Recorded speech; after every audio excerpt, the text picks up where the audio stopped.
Word. Let's see how we're going to finish out this last week of May.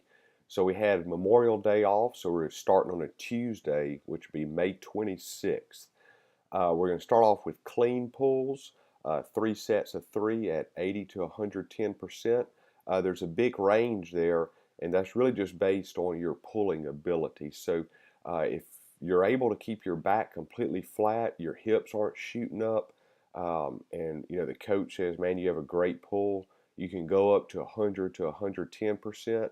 If you're working on a little bit more form, not like keeping those hips from shooting up, you may stay closer to 80%, maybe even a little bit lower. But the key here is a perfect form. Once you have that down, you can get more explosive. Then we're going to move into front squat. So if you notice, and I've said this in the other video when I went over the whole template of programming, we're doing pulls first, and it's a little bit different. Most of the time, that's an accessory work, and we do it at the end of the lift or all the lifts. But we're doing it. The reason why we're doing it first is to get those muscles firing, to get them more explosive and ready for the front squat. So when we do front squat today, you're going to do two sets of 5 reps at 77%. And there's actually going to be a drop set in there that's not written on here. So don't be surprised when you see that come up. A drop set meaning we'll do an extra set with a little lighter weight. If you go ahead and just skip down right below front squats to press, how you see that one set, 8 to 12 reps, we'll also be doing that on front squat. Then we're going to do an ascending ladder. In 8 minutes, you're going to start with 2 kettlebell swings and 2 plate burpees and 2 box jumps. Then the next round, you're going to do 4 of each. Then the next round, you're going to do 6 of each. Kettlebell swings will be standard. Everybody's going to jump onto a 45-pound plate. The standards are full hip extension at some point, so you don't have to be controlled on top of the plate. You can, if you know what I'm talking about, you can jump off the back of the plate and get hip extension in the air. And then box jumps. So you can do step ups on those. So this workout is going to get long and tired. So if you start getting iffy about the box jumps, move to step ups. We want you to be confident in your box jumps.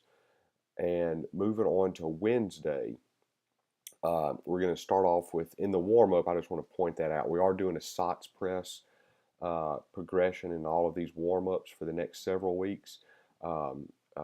We have a video for that. I'll be sending that to you too. But we're going to start off with clean and jerk.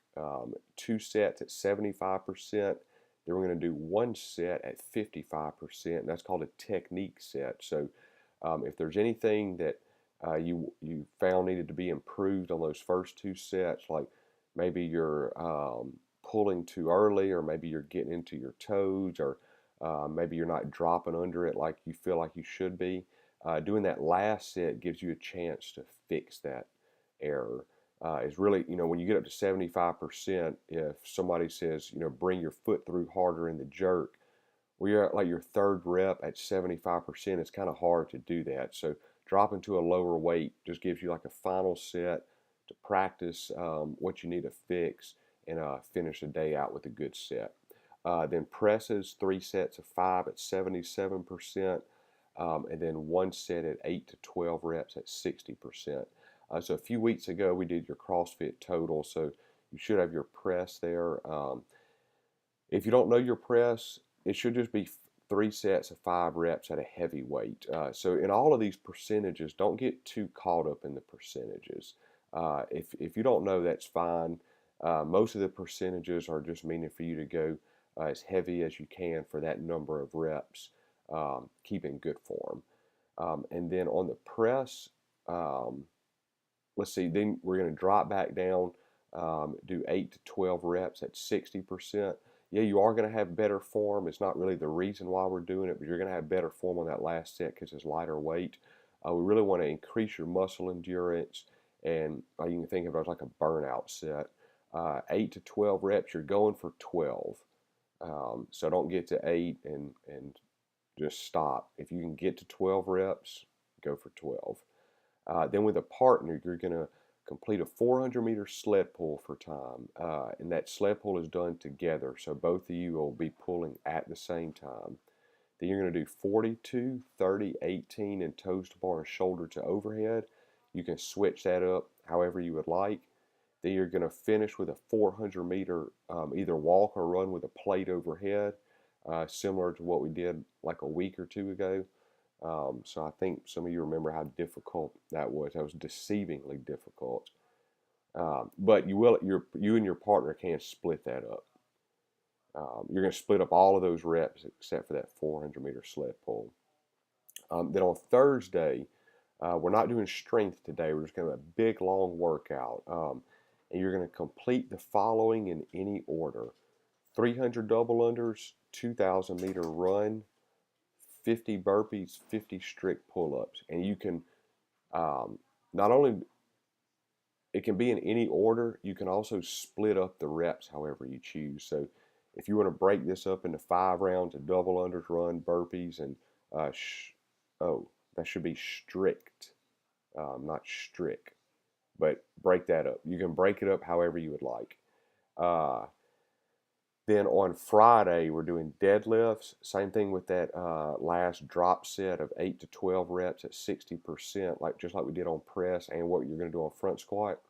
On deadlift, just make sure your back is flat. So that's the key there. Your form, you're probably going to have to stop on deadlift because of form. Once you feel your back start rounding, just stop.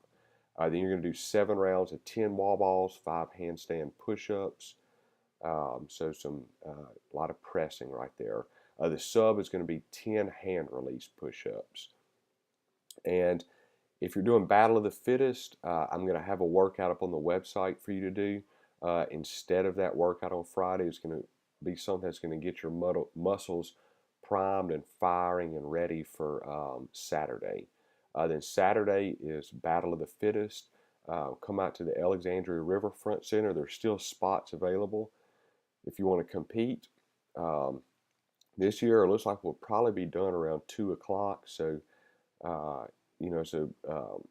this competition won't last all day. I know a lot of people aren't able to do it because most of these competitions last, until late in the evening. But there's still spaces if you want to sign up. And if not, come out and watch. See y'all this week.